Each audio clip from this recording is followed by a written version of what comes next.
Hi there. Today's question is, who is being referred to by the term wisdom in Proverbs chapter 8 verses 22 to 30? Let us have a quick look at the verses. The Lord possessed me in the beginning of his ways before his works of old. I was set up from everlasting, from the beginning, or ever the earth was. When there were no depth, I was brought forth. When there were no fountains abiding with water, before the mountains were settled, before the hills was I brought forth. While as yet he had not made the earth, nor the fields, nor the highest part of the dust of the earth, while he prepared the heavens, I was there.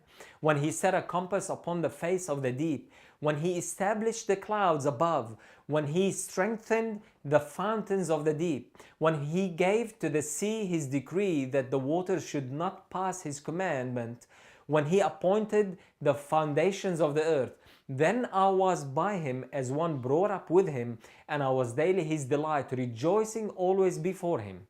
That's verses 22 to 30. Contextually, the I in these verses refers to wisdom.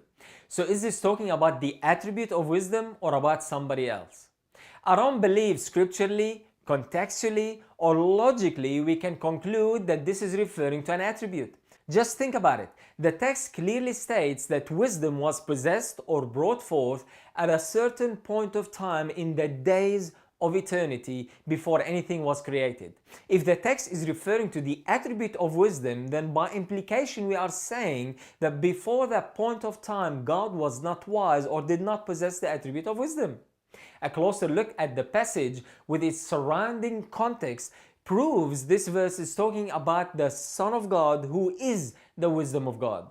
Notice how Jesus is referred to as the wisdom of God in these verses. In Luke 11:49 we read, "Therefore also said the wisdom of God, I will send them prophets and apostles," and so forth. Compare this text with Matthew chapter 23 and verse 24.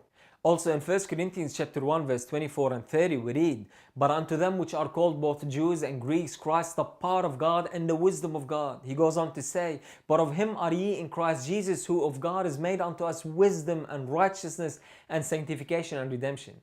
With this in mind, please notice how in Proverbs, wisdom is spoken of as the giver of life and death, the giver of wealth and security, the source of wisdom, counsel, understanding, and strength, the source of government, rulership, and authority, the source of happiness, the source of revelation, the one who is to be sought after, found, and called, the one who loves and is to be loved, the one who calls to men and seeks for them, the one who leads in the way. Furthermore, in Proverbs chapter 8 verse 30 we read, "Then I was by him as a master workman. I was daily his delight, rejoicing always before him."